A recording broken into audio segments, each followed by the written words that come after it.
Good afternoon. Thanks for joining Family Caregiver Alliance for COVID-19 related scams and where to get help. I'm Calvin Hu, Education Coordinator at FCA and your host. For over 4 decades, FCA has been working across the Bay Area and the nation to improve the well-being of family caregivers. We offer support through consultations, classes, workshops, publications, retreats, research, and advocacy.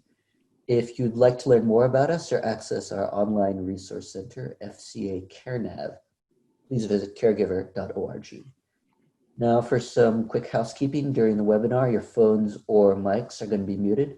If you have any questions, you can ask them by using the Q&A question box on your screen. We'll answer as many questions as we can at the end of the webinar. If you have to leave early, we do archive all our webinars and they can be viewed later on at caregiver.org. And I'll also be making sure everyone has a copy of the slides. In a couple of minutes, I'm going to get a poll out, just to get a little bit more information about who you are. So if you wouldn't mind filling that out, we'd be very grateful. Now, I'd like to welcome our presenter, Shauna Reeves. Shauna is MSW Director of Elder Abuse Prevention at the Institute on Aging. Previously, she was Director of Financial Education and Advocacy at Council on Aging Silicon Valley. Shauna has published numerous articles on elder financial abuse and has presented throughout the country on consumer issues and innovative ways to prevent elder financial abuse. Shauna received her MSW from Smith College School of Social Work. So now that you know a little bit more about our speaker, I'd like to turn things over to Shauna. Thank you, Calvin. Hello, everyone.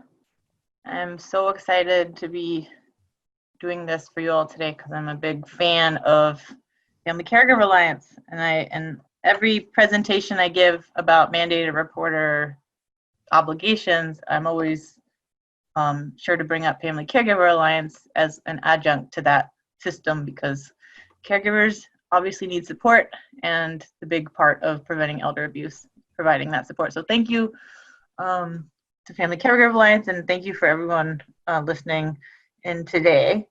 I want to start off with a poll to see who's on this Zoom webinar.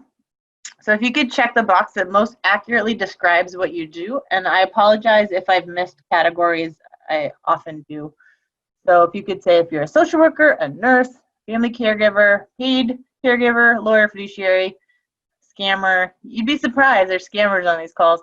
I don't expect anyone to out themselves, but I put that in there. And then other. So if you could tell me what most closely describes you, that would be great. So right now it looks like we have 40% social workers, 11% family caregivers, 6% are paid caregivers, and then about 45% are other. No scammers. Wow. Okay. So I guess no lawyers, no fiduciaries, but a heck of a lot of social workers and caregivers. So that's amazing.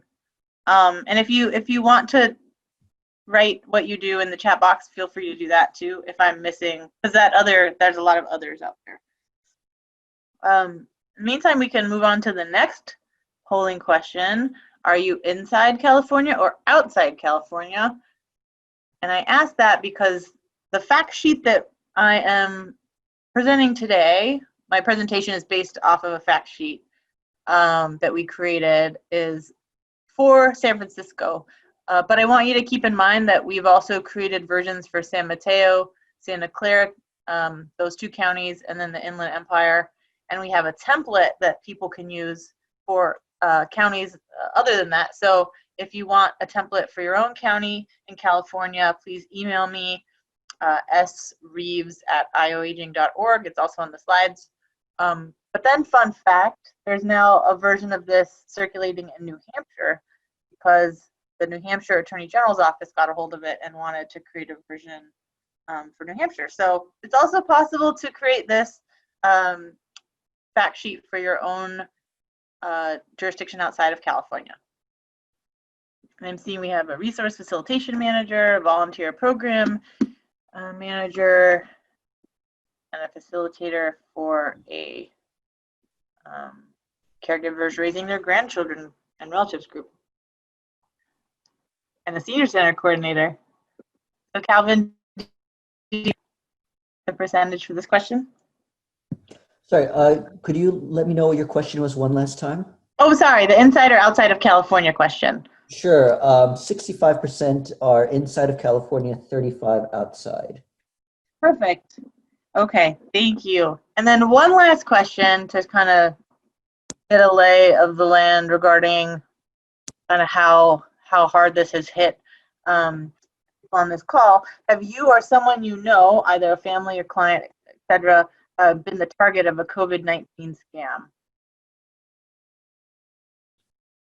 So for this question, we have 30% who answered yes, they or someone they know, family, client, or etc., have been a target of a COVID-19 scam, and about 70% haven't yet been Okay, a target. great. I'd love to keep it as close to 70% as we can. Okay, and sorry if there was confusion there that you all took those polling questions up front and then I was asking them sequentially and you've been waiting. We can get started now because I know a little bit more about you guys. I'll get started by talking about who precisely this is for. This is for anyone who cares to protect themselves or loved ones against these terrible scams that have been popping up as soon, not even as soon as the shelter in place is announced, but as soon as COVID-19 itself was announced. So it's been about 6 months now that we've been dealing with this, and it's gonna target everyone. There's a myth out there that older adults are like somehow positioned to be the worst targets for financial abuse. They're more likely to fall victim. They are targeted more, but actually, when it comes to scams, especially telemarketing scams, it's really not just seniors that get targeted. And for some types of scams, younger groups are actually more likely to fall victim. So when we're talking today about scams and seniors, I don't want you to kind of tune out if you're not 60 and above, because this could hit all of us. So it's for all of us. Why now? Well, because we've been dealing with this pandemic for about half a year now, and the scams are coming at us fast and furious and also changing. We thought about why COVID-19 scams have been particularly difficult for seniors right now, and kind of why seniors have been more, so susceptible to them. I'm not even going to say more because we don't have a breakdown by age. So with the shelter in place came a lot of worries about health in general. So elders are at home by themselves, many of them, without the supports that they had before, without family to drop by and hang out with them for an hour or so. So they're at home. They're facing this pandemic that disproportionately harms elders, both from a symptomatic perspective, from in terms of the death rate. So they're very scared. And then they're also being told, like, you shouldn't go out unless absolutely necessary. So those elders that used to get out and go to the grocery store, go to church, just get out for fresh air and socialization, take care of themselves, they're now actively being told, find other ways. And that's just really, really hard. That's hard for anyone, but it's especially hard for someone in their 70s, 80s, 90s, who, it's just going to be a tough transition. And then you have a third problem, and that's that the economy is tanking. And so you have a lot of people who are not making ends meet. And unfortunately, one of the ways that people have made money when things get rough is by befriending elders. And so I'm going to talk about this a little bit later, but we have a lot of wonderful volunteer match programs that are popping up that match elders who are at home and scared and need help with things like grocery shopping or medication pickup. We have these volunteer match programs that are matching people in the community with elders who need those sorts of services and care. It's amazing, and when I look at the numbers, it's incredible what's been accomplished in terms of mobilization of volunteers, getting infrastructure set up so that volunteers can be matched with elders and getting them the things they need. It's also, from an elder abuse prevention standpoint, very, very frightening. Because we don't know who these volunteers are. We do know that when things get rough and people are trying to make a buck, they look at the people in the country that have the most wealth. And the people in the country that have the most wealth, not necessarily cash on hand, but equity in their homes, pensions, are elders. People over 50 in this country have 70% of the wealth. And it gets even more concentrated as you go up in the age range. And so elders have always been targets for financial predation. And so when you have a bunch of them scared at home by themselves, cut off from their supports, and you have volunteers eager to help them, the vast majority of the volunteers are going to be great people doing it for the right reasons, but you've also just got a recipe for disaster for a number of these elders who we want to protect. And so, yeah, so that's the why now. This kind of perfect storm for elder abuse has been created with the pandemic environment. And then on top of that, shelter in place hit, and you have a bunch of elders cut off from support and scared. How can you help? I think the way that you can help, and again, I don't know you, but I know what you do, some of you, except for the 45% of you who are other, is you can look out for your friends and neighbors. And you can look out for yourself too. I encourage you to share this information that I share today with everyone. And these, as I said, these fact sheets that we created can be tailored to your communities as well. And I'll go into kind of how and why we decided to do these fact sheets in the first place. But I feel like that's the best thing you can do. And the other thing you can do is create an environment for your loved ones and for the people you serve that is like the least shaming environment possible. And by what I mean by that is if someone has fallen victim to a COVID-19 scam or any scam, any kind of elder abuse for that matter, do whatever you can to not make them feel less shame about that, because it's not their fault. When it comes to financial abuse especially, it's a rigged game. The people who prey on elders are professionals. It's like what they do 24/7, like how they live their life. It's really disgusting, but it's true. So if an elder falls victim to a scam, and a lot of these scams are very sophisticated, they're going to feel some shame about that most likely, and it's your job to have them feel less shame about that. Because the less shame they feel, the more likely they're going to accept help and become happy and healthy again. A lot of times when an elder is scammed, it can really just go downhill for them from there, and we want to prevent that. Back to my favorite elder abuse prevention campaign of all time, which was in San Bernardino, California, and they wanted to get the word out through their Adult Protective Services program and other services for elders that it's not your fault. So those 4 words, it's not your fault. And I feel like that really captures what we're trying to do with this as well.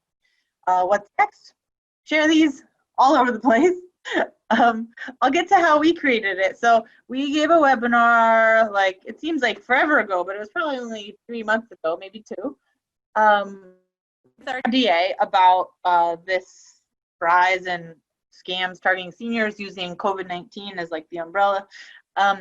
And one of the questions from the audience was, are you going to create a fact sheet? And I was like, no, I don't think so. And my reason, and I think it was a good reason, was that these scams are evolving and changing so quickly that the moment we put it on a fact sheet, it's going to change, and our fact sheet's not going to be helpful, and why do that? And then I realized it was kind of a cop-out that I said that. There's a way that we could go about it that did kind of address how dynamic these scams are, and this questioner had a point. You put stuff out online, but a lot of these seniors aren't online, so you should really have something they can have in their hand. So I knew the person who asked the question, so afterwards I called them up and I said, yeah, we should do a fact sheet, and I want you to partner with us. That was an attorney solely opposite Open Door Legal, so they became our partner. So this printed out fact sheet, which is one of the options, is printed out, has been distributed to through thousands of elders enrolled in meals programs throughout San Francisco. And it's also been translated into Spanish, Chinese, and Russian. and we just felt that it was very important to get it out through the meals programs in hard copy form, precisely to address that issue of many elders not having online access. So that's the way that we did it. There's lots of creative ways that you can get this information out. One of the big questions in elder abuse prevention is how, I just read that my voice is coming across low. That's funny because I feel like my voice is high pitched. Okay, so the, I'll try and address that. How do you reach elders who can't be reached? Which kind of a non-starter of a question, but there are ways because everybody can be reached. So one of those ways is to get information out through utilities bills. I've seen that done in the past. The Meals on Wheels programs is another great way to get this information out to elders who are more isolated than the average elder. And now you have elders, most of the elders are isolated. So those ones who were going to church and we're getting out aren't at all. So it's really important to get this information to them. There's also some great research about how elders want their information. Great question. We all think we know how to get information out, and then a researcher at USC had the bright idea to ask. And they said they want to hear about it through the news. They want to hear about it through radio, which we often overlook. They want to hear about it through television. They don't want to go to presentations. They probably don't want to log into a Zoom webinar where the host asks them a bunch of polling questions. They want to hear about it through the news. So these fact sheets are good, but this is just one part of the education puzzle. Okay, so that's just my first slide. Now I'm going to get into the actual COVID-19 scams, what they are, hopefully a little bit how to prevent them, and how to get people the help that they need. Okay, next slide, please. Okay, so you'll notice that we didn't put COVID-19 related scams for seniors. Again, because when you look at the research, these scams are hitting everyone. Now, when you look at the full fact sheet, and what I've done for this presentation is I've broken up the fact sheet into little bits so that we can go through it. At the end, you have resources, and you'll notice that our resources are quite senior-centric because we are the Institute on Aging and because this is for seniors. But we thought it was important not to put seniors in the title because if you do that, people tune out. They think it doesn't apply to them. It's just as important, maybe more important for caregivers to know about these than the seniors themselves, because you're like the watch people, and same with social workers. We also decided to put related in the title because a lot of scams associated with COVID-19 don't necessarily have COVID-19 in the title. We're seeing a huge uptick in things like foreclosure rescue. These are things that you saw as the housing market was crashing in the mid-2000s. Shady companies telling elders that they could save their house from foreclosure so long as they the elder deeded over the home temporarily, and then the elder could refinance the home and give it back to the elder. It never worked ever. The elder always lost their home. But these were scams that took advantage of people in a crisis situation. And so the Department of Business Oversight has said there is right now a huge rise in the number of foreclosure rescue scams. Again, you're not going to see COVID-19, but people in foreclosure are also living in the environment of a shelter in place in the COVID-19. Other things that we're seeing, reverse mortgage solicitations are way up.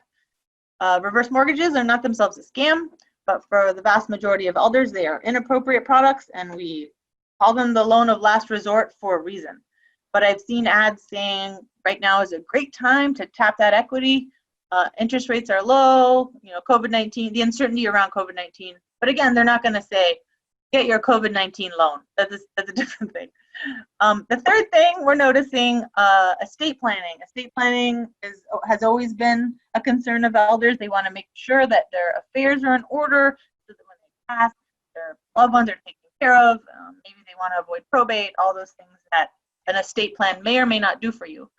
And so we're very concerned that more elders are going to be turning to what we call estate planning mills. And those are places that will give you a living trust, but it doesn't really hold any water in court. And it's often used as a vector to sell you financial products like annuities. And we think that because when there are health crises, like we've never seen one like this before, where for some elder populations, the death rate can be upwards of 40%. Elders are really going to want their estate in order. And so we're worried about things like estate planning scams. But again, it's not going to be get your COVID-19 living trust. It's like we're exploiting your concern in order to give you a living trust that could send your estate right to probate. Another thing to mention here, this is all a really good reason to get kind of familiar with the good out there. And by that, I mean like someone who could help your elder client or family with a living trust. So you'll notice in our referrals at the end, you have California Advocates for Nursing Home, you have the Bar Association, you have places that have referral panels for elders in need of legal help. For something like a reverse mortgage, you always want to make sure that the elder gets in contact with their HUD-approved counseling agency first before they talk to a lender. All these things that are way out there for this, way too far out there for this call, but it just drives home the fact that I'm going to hit you with a lot of the bad, but it's really good that you start to get aware in your county and your community what good resources are out there, because it is only a very limited help to scare the pants off of you, and then for us to all scare the pants off of elders. It can cause like a paralyzing effect, and it doesn't always lead to good decision making. So it's always very good to know what's out there, and we'll talk about those referrals at the end. Okay, so I'll get back to the fact sheet. Again, scammers are exploiting this fear and the isolation that people are feeling. People should be aware of anyone claiming that they're a government official, bank employee, health professional. You can guess, you can see how these probably run the gamut. They want your money, they want your information. That could be your Medicare number, that could be your social security number, your credit card information, your bank account information. That's what they're getting at. That's what these scammers are getting at. Wanted to give props to Senior Medicare Patrol. They're not on our fact sheet, but when it comes to Medicare scams, and they've been doing their own presentations around Medicare scams and COVID-19, they are the go-to for this kind of thing. So beware of scammers. This is kind of like the, yes, overarching goal of this fact sheet. Next slide, please. Okay. So I said before, as soon as we memorialize this onto a fact sheet, everything's going to change, which is true. It's changed slightly, not as much as we were anticipating. So we wanted to get at common themes. And so these are not ways that scammers reach you just for COVID-19 scams. These are ways that scammers reach you for any scam. Phone. This could be call, text, all the things that you guys are all getting as well in the era of kind of robo-assault, getting assaulted by robocalls. Social media. A number of years ago, I was worried about the number of clients that were coming to me saying that they had been reached through Facebook for things like reverse mortgages and other senior products. So I set up a Facebook page for a 99-year-old. And wow, that was an eye-opener. That was back when the ads were super targeted, and I think there was a you could actually get ads to your inbox, so they did look like messages. So I had it was very scary to be a 99-year-old on Facebook. Let me just tell you the amount of scams that were coming my way. So social media is another way that they can get at the elders. Scammers have also started to study social media accounts of elders before they make the pitch. So in the case of the grandparent scam, which I'm sure I could have asked another polling question, how many have heard of the grandparent scam? That's a scam where someone calls pretending that they are the elder's grandson or daughter, and that they're stuck in a prison overseas. This is just one version of it, and that the elder now needs to wire money in order to get that grandchild out. And it's generally the person calling is saying they're a lawyer, and then the elder is super scared. They think it's really their grandson because the grandson is crying, and so you can't really tell. But the other title for this type of scam is the Facebook scam, because the scammers will often go on the Facebook of the elder, see what the grandkid's name is, like even maybe see what interests are to really impersonate. So that's another way that scammers are getting out the elders, is by studying their Facebook pages.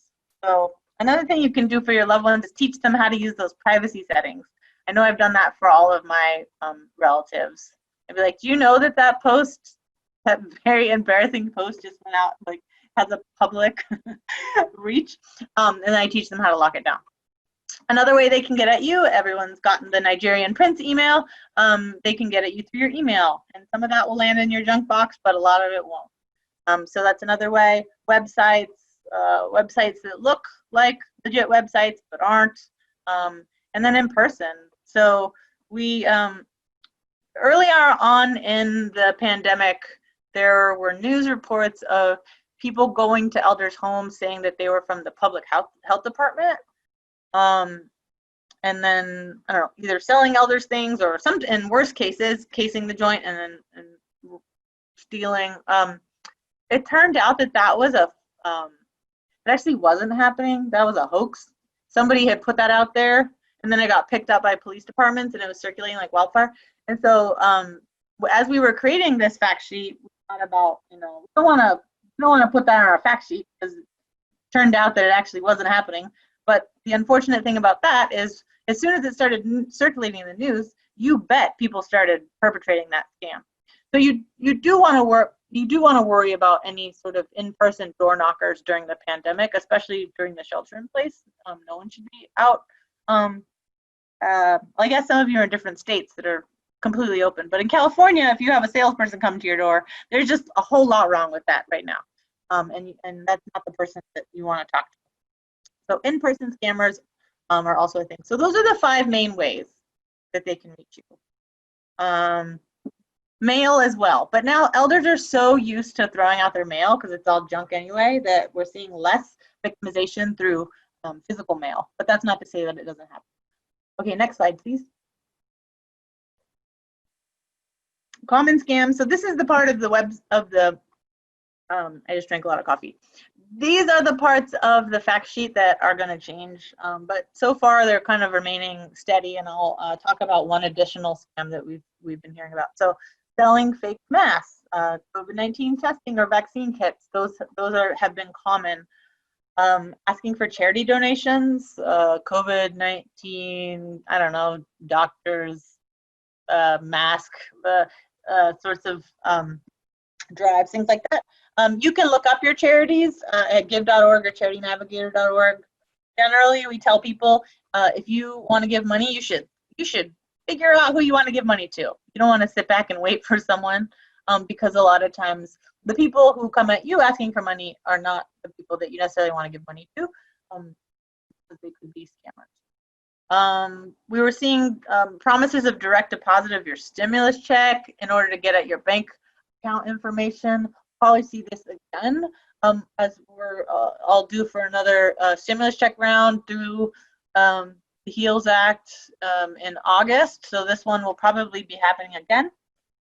Other people were told that their Social Security checks were canceled due to COVID-19, and then they wanted at bank account information, Social Security number to verify so that they could steal the elder's identity.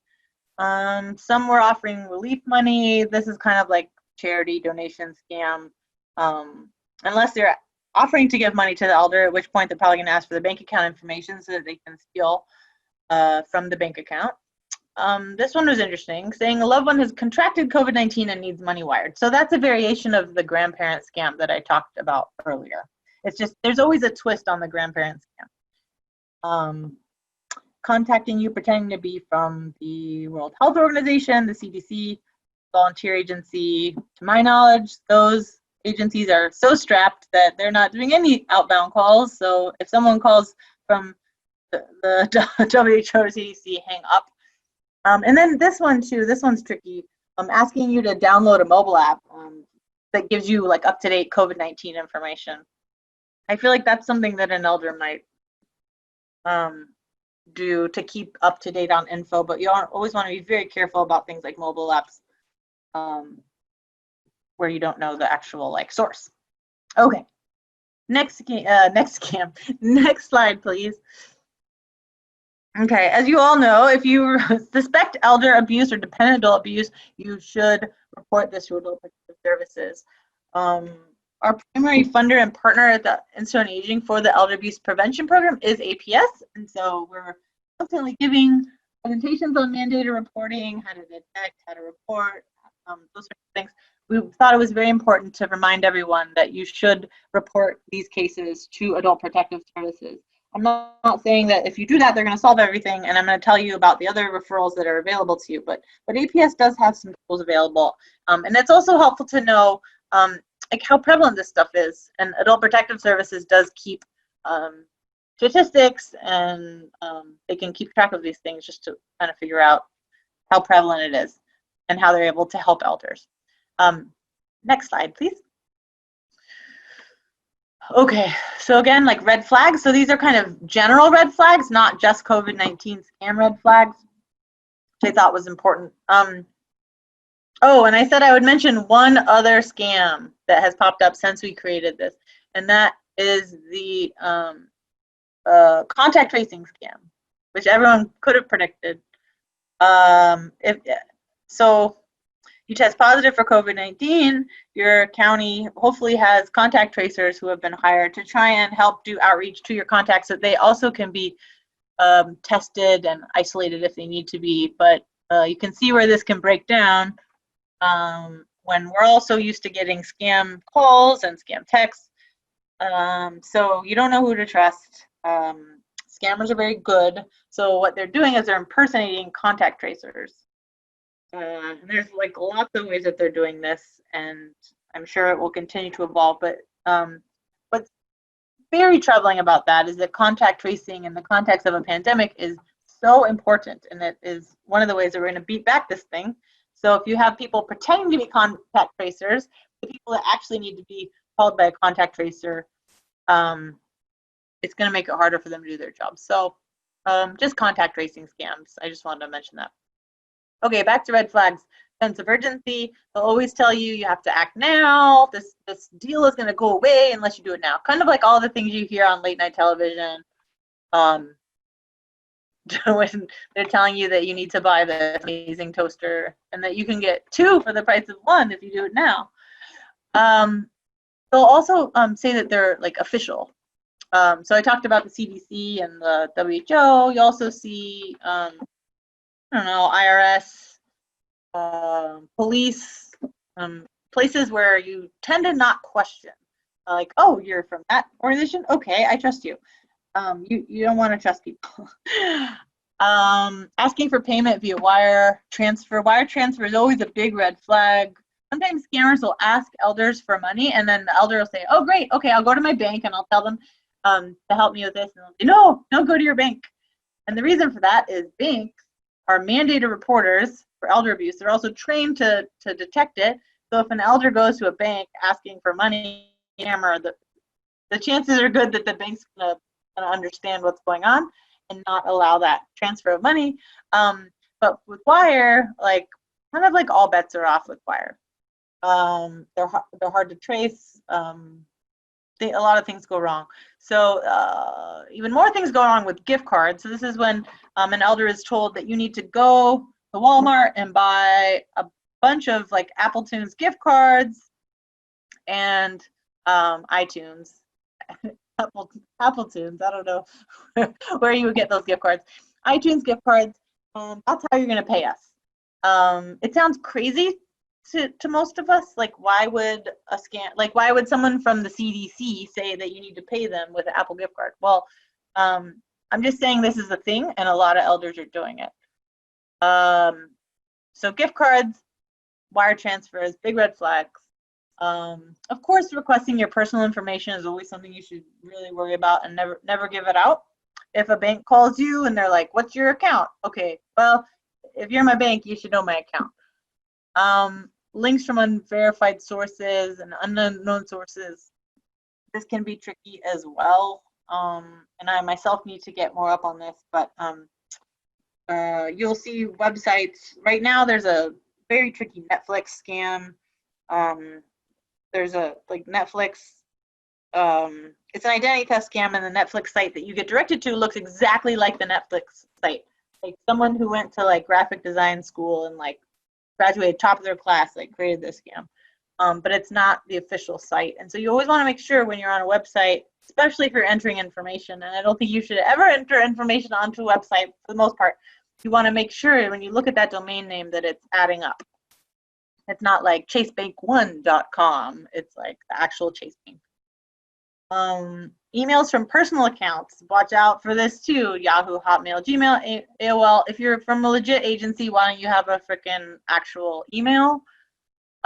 We used to be able to put more faith in emails with a .org address, but now pretty much anyone can get that, and scammers have been incorporating as nonprofits for a long time, so that's not exactly the way to go.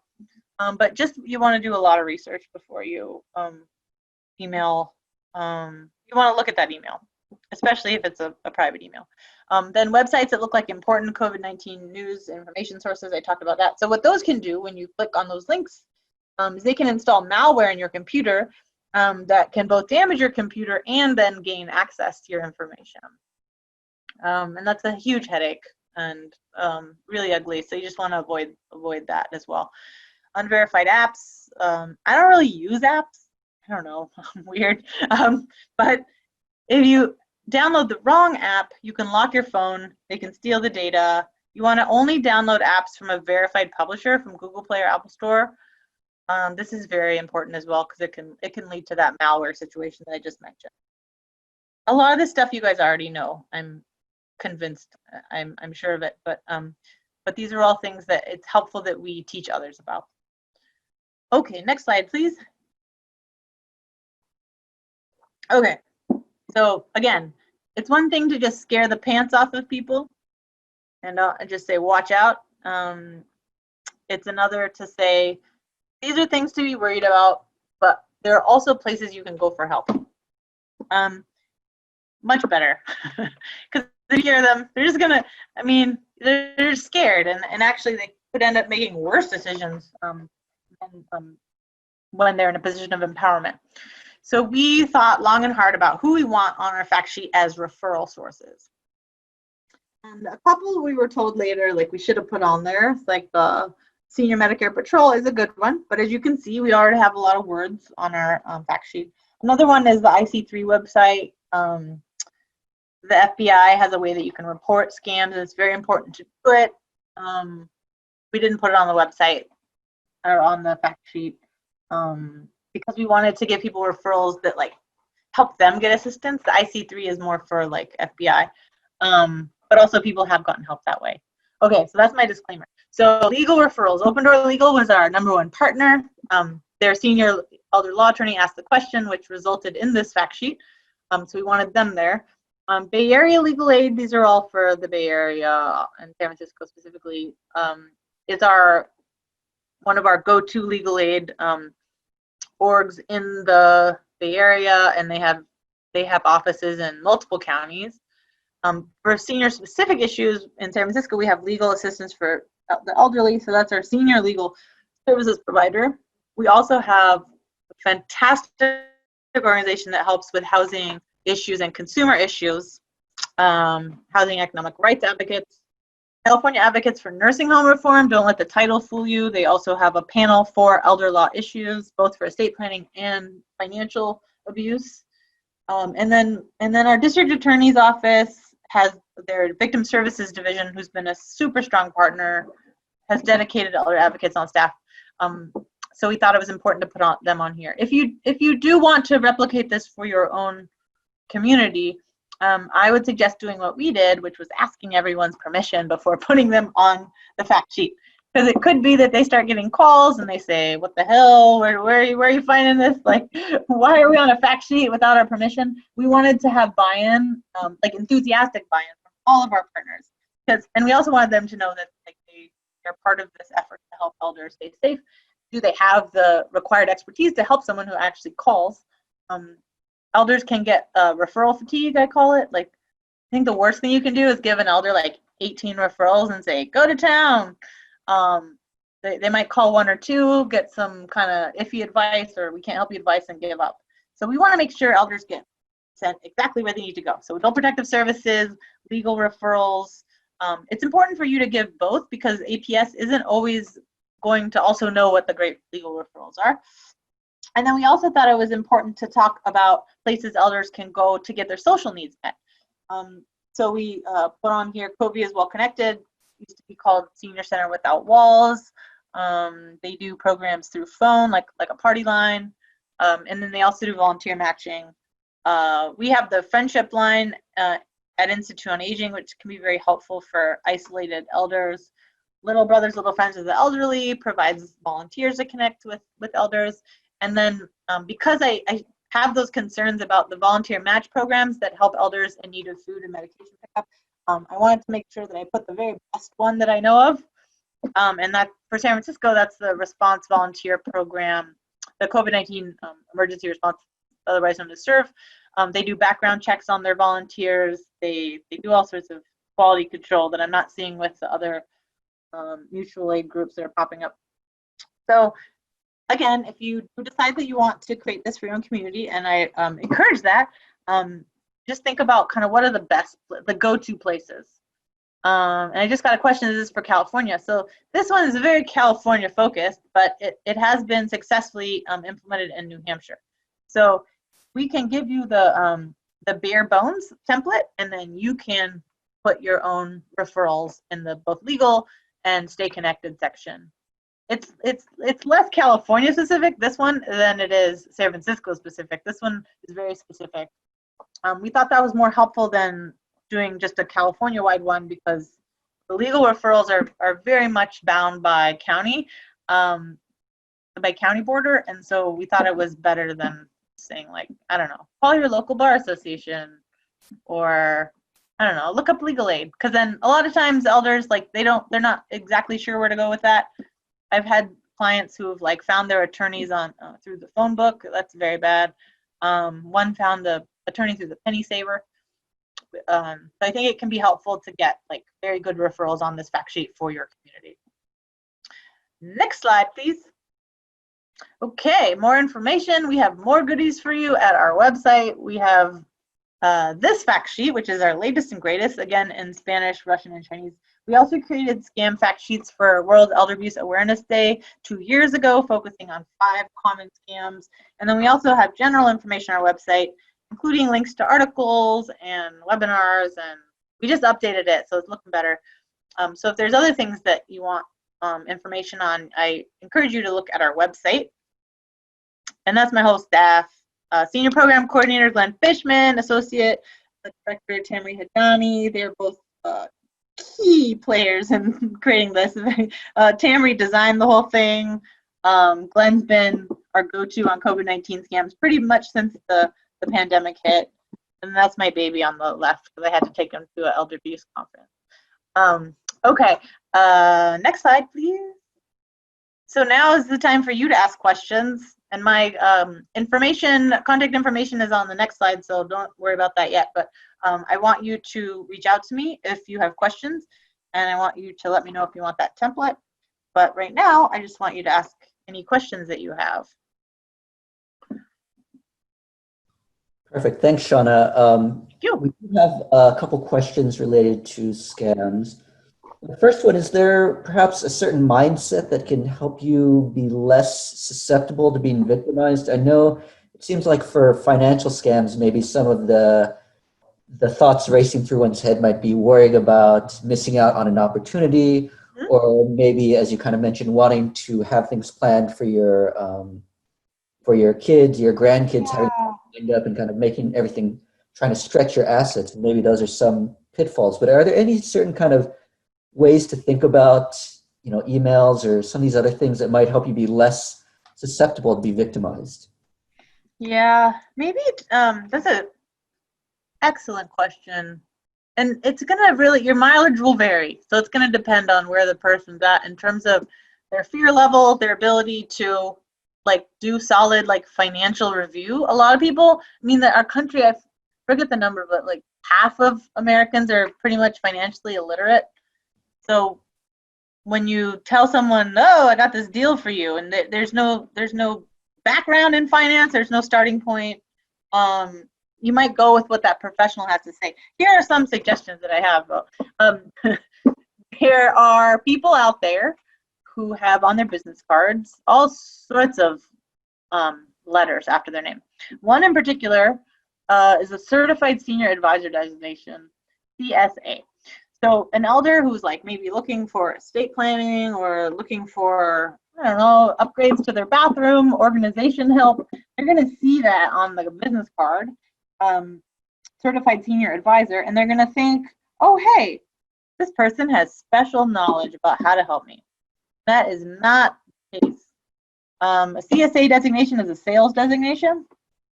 The designation that is created to help you work with seniors to help your business. It doesn't mean that you know anything about estate planning. It doesn't mean that you have any special knowledge about bathroom upgrades. But a lot of elders are going to see that on a business card and think, I don't know, they might think it's like a CPA, Certified Public Accountant, or someone with actual specialized knowledge in the issue. I'm not saying that there aren't good people with CSA designations, but what I tell seniors is overlook that designation. And if the person is acting like that designation is making them super qualified, then you definitely don't want to go with that person. There are other designations, certified, okay, what's the other one? Sorry, yes, Senior Real Estate Specialist. That's like the CSA designation of real estate. Registered Financial Gerontologist is one I saw once. That's spunk. So you want to, like, if someone has all those special designations, but none of them are actual like designations that took like special education, like an MBA, that's one thing, right? But a CSA is like not something that you want to go with, put all your faith in. So that's one thing you can do. And the CFPB, Consumer Financial Protection Bureau, did a big report on these bogus designations that you can also look at. There's many. There were like 40 or something like that. So I think the number one thing you can do, because you kind of can't get past your own psychology often, and they are coming from usually a place of good. They're fearful about finances. They want to make sure their loved ones are protected, and then they want to do the right thing. So one way to do that is to make sure that the elder is not the only person looking at this contract. And this can be tricky too, but you want to find someone you can trust, but be that a friend or a loved one who's impartial, will not like tell you to do something that's not in your best interests. So an impartial third party. If you don't have that person in your life, or you don't know who that person is, you could also get someone else, like a paid professional, like a fee-for-service planner, versus someone who sells you insurance products and gets, or a CPA, someone with specialized financial knowledge. But you don't want it to just be you and the salesperson. You want someone else that you trust to also have eyes on that transaction. More, actually, sometimes more, but more than one person. So I think that can help. Just being kind to yourself. I think people want to be experts. They don't want to be thought of as dumb. So they might actually not go out and get that extra help or ask someone if they could give their opinion. That is to be avoided at all costs, because scammers, that's exactly what scammers want. The scammers don't want anyone else to know what's going on. The scammers want the elders to rely on this person as like end all be all, the person with all the expert knowledge. So the elders should just first take a breath. If they're being pressured, think about that. Pressure is like a very good sign that that this is not a good idea. If the thing looks really complex and unruly, you also want to think about that. If there are any promises of returns, like 20% on your money in a year, no. Like if something sounds too good to be true, it is. But yeah, I mean, take a step back. That's another kind of suggestion.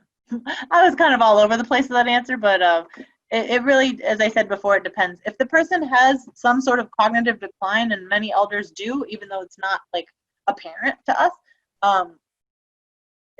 your mileage will vary on that. So those elders who have subclinical changes, like cognitive changes that we're not perceiving, like they'll do great on the MOCA, but then they're wiring all their money to Jamaica the next day.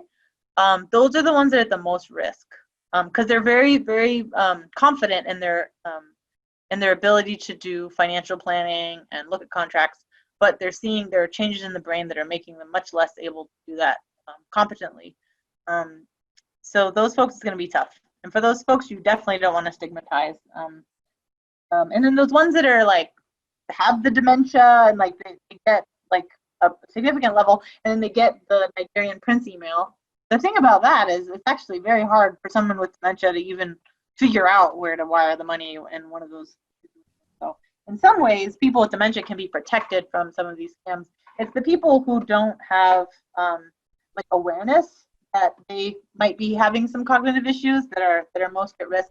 One of the studies done about 10 years ago said men with college education, specifically some education in business, over the age of 50, they were actually the most at risk of financial scams. There's no mention, notice I didn't say dementia, I didn't mention like financial literacy. It actually was the opposite. It was people who are confident that they know what they're doing can actually be more at risk. I don't know if I answered that question, but No, definitely. Thanks. You answered it and more. And thanks for that. Then I started a whole other presentation. Well, yeah, that I guess, yeah, people who they think, well, I have so much knowledge, I'm way too smart for scammers, and that's where you lose the confidence. Exactly.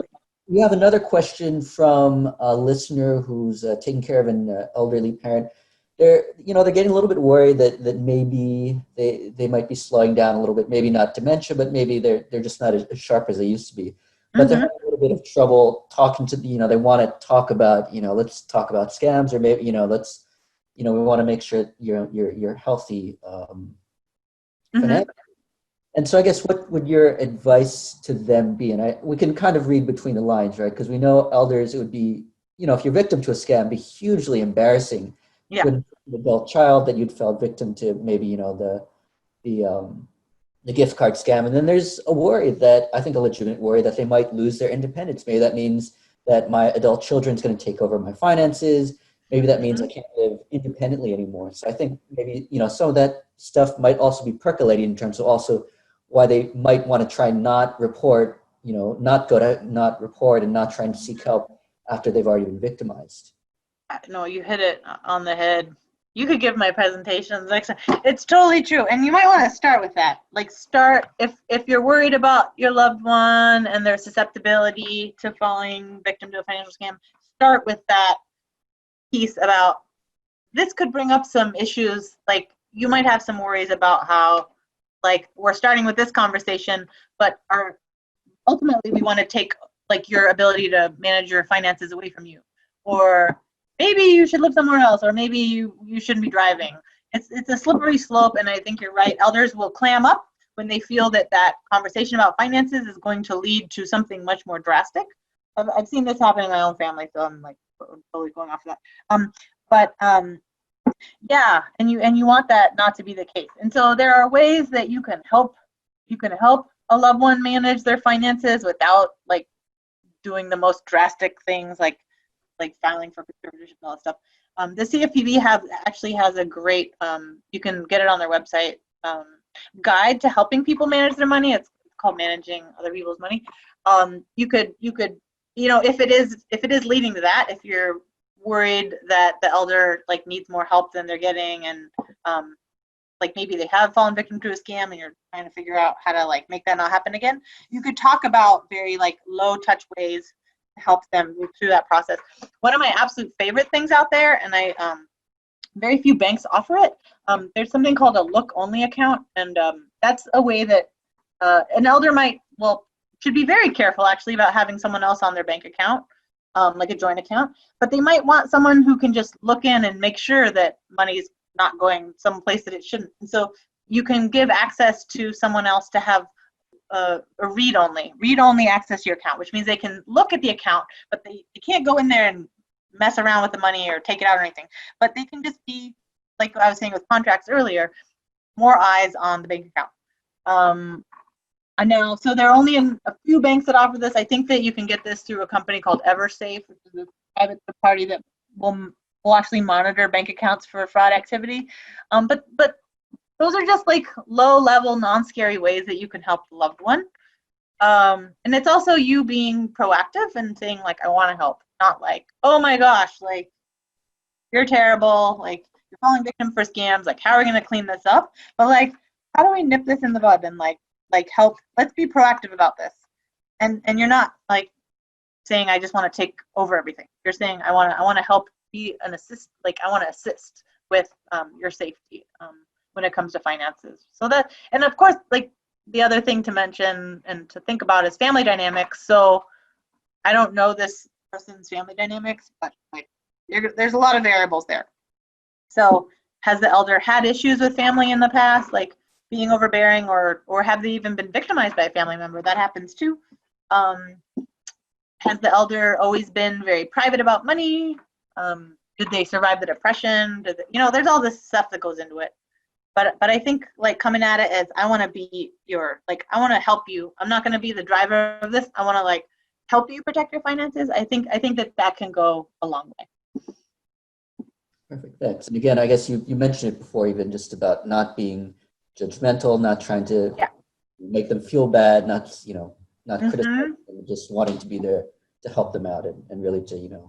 Yeah, there was a video, I think it was Ventura County, they put out, it was like 4 scenarios where a senior had been victimized, and they would show this scenario, and then at the end of each scene, they would stamp the screen, and it would say, like, well, like, it was very shaming. It was like something like, why'd you do that, or something. It was like the absolute worst way. I don't want to say Ventura because maybe it wasn't Ventura, but it was like the worst way to get the point across, because every elder watching this is going to be like, oh, so that could happen to me, and then someone will tell me I was stupid. So that's the exact opposite thing. You want to go with San Bernardino's campaign, which is it's not your fault, I'm here to help. Perfect. Thanks so much. Well, it's just about 2 o'clock local time in San Francisco. I promised to let go of Shauna right on time because she has a presentation coming up. So we're very grateful that she was able to spend the afternoon with us. Thanks everyone for participating in this webinar. Thank you all.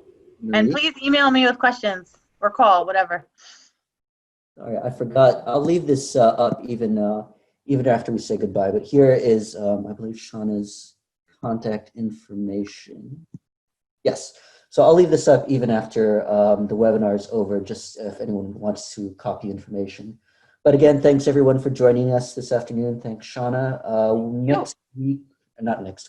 Next month, we're going to be talking tech tools with Christina Irving. So we hope you can join us for that one. It'll be on our website at caregiver.org. So again, thanks for joining us this afternoon. Thank you, Shauna. I'm going to leave this up for a little bit in case anyone wants to copy her information. But again, I'll make sure everyone has a copy of the webinar slides. And also there'll be a way to access the recording by video if you'd like to share it. So thank you, everybody. Have a great afternoon, and please stay safe.